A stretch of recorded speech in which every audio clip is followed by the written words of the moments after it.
안녕하세요. 내작한 지우 꿀모찌입니다. 오늘은 수호성 시점에 안포 S랭 타하바타 공략 영상을 올려봤는데요. 기존 공략해오던 방식과 조금 다르게 5인으로 공략을 해봤습니다.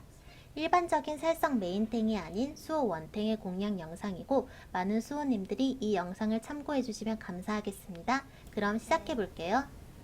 문을 열면 수호님만 타하바타에게 달려가고 나머지 분들은 무적 상태를 유지합니다. 타하바타의 첫 번째 스킬인 분노의 내려찍기가 시전되었습니다. 이때 수호님은 균형의 갑옷을 쓰지 않고 고의로 맞아서 충격 해제와 이어지는 생명력 충만 스킬을 사용합니다.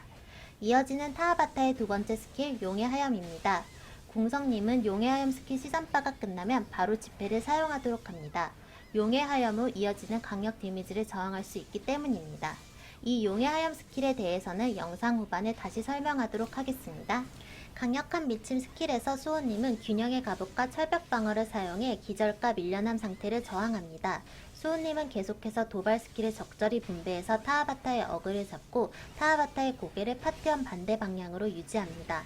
호범님은 우리 수호님에게까지 진원이 들어갈 수 있도록 적절히 자리를 잡도록 할게요.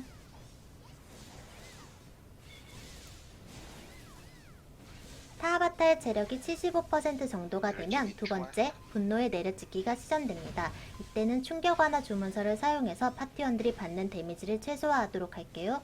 바로 타하바타의 중요 스킬인 첫 번째 분노의 폭발이 시전되었습니다. 수호님은 재빠르게 범위 밖으로 이동하였다가 다시 타하바타의 어그를 잡도록 합니다. 두 번째 용의 하염입니다. 화면에서처럼 궁성님이 지폐를 사용한 것을 확인할 수 있습니다.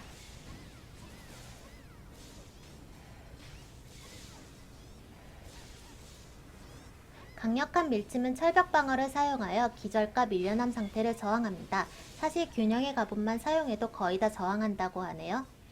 타하바타가 자리를 이동해도 딜러님들은 딜을 주지 않고 수호님은 타하바타를 원래 있던 곳으로 다시 고정시킵니다.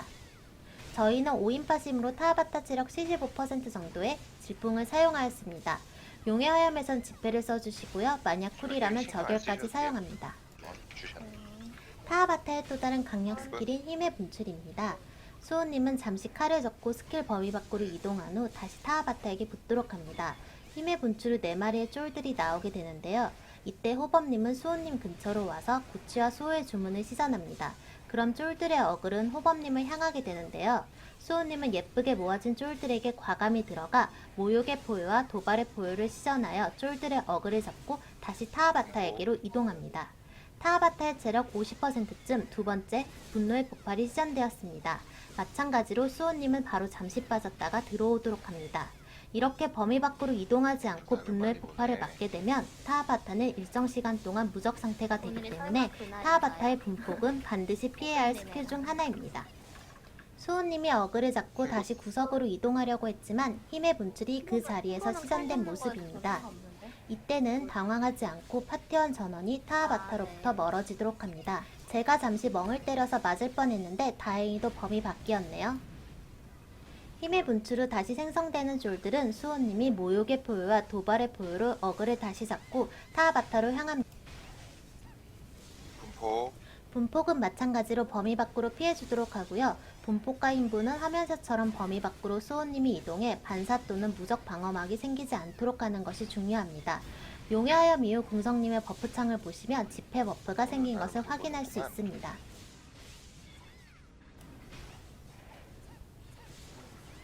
타하바타의 체력이 25%가 되면 영혼 굳히기를 시전합니다.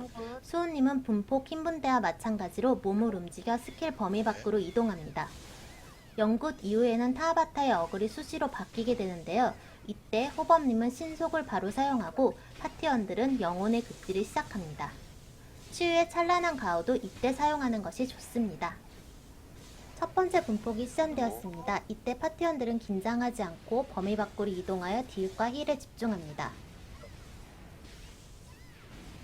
이어서 바로 두 번째 분폭이 시전되었습니다. 두 번째 분폭과 동시에 호범님은 차단 또는 결계의 주문을 시전합니다. 타하바타는 두 번째 분폭 직후 용의 강력한 하염 스킬을 시전하며 정해쫄을 소환하므로 수호님은 정해쫄들의 어그를 잡고 동시에 타하바타 어그를 잡을 수 있도록 노력합니다. 두 번째 연굿이 시전되었습니다. 역시 파티원들은 몸으로 이동하여 타아바타의 스킬 범위 밖으로 이동합니다. 타아바타의 위치는 계속 그대로 두고 파티원들이 딜과 힐을 합니다. 타아바타가 어떠한 위치에 있어도 파티원들은 전원 타아바타의 스킬을 모두 피할 수 있습니다. 수호성의 이중갑옷이 켜진 상태라면 타아바타와 정해쫄 4마리의 어그를 잡고도 쉽게 체력을 유지할 수 있습니다. 만약 수호님이 이중갑옷을 시전하고도 조금 버겁다면 정해쫄 소환과 동시에 신성급 스킬인 내작한 또는 지키를 사용하도록 합니다. 타아바타를 공략하면 수호님은 빠르게 정예 몹들의 머리 위에 징을 찍고 순서대로 정리하도록 합니다.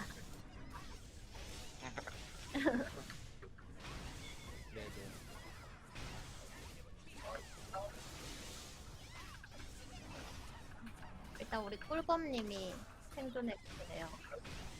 네, 잘하셨어요. 매일 기대되는 순간이지만 오늘은 꽝이었네요. 고생하셨어요.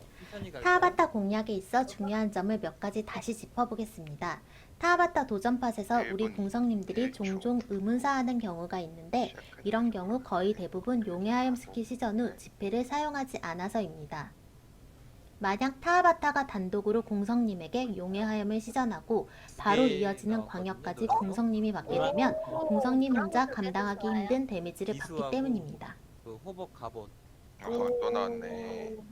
그리고 타아바타 힙의 문출 후 소환되는 쫄들은 우선 호범님을 보게 되는데요.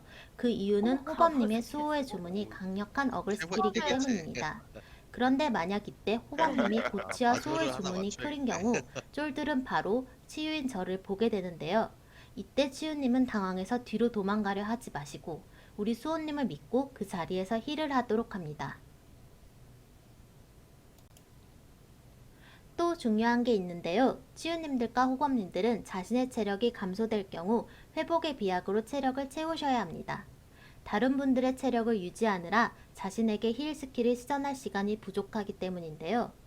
만약 격수님들도 쿨마다 회복의 비약을 드셔주신다면 치유와 호법의 사랑을 받으실 수 있을 겁니다.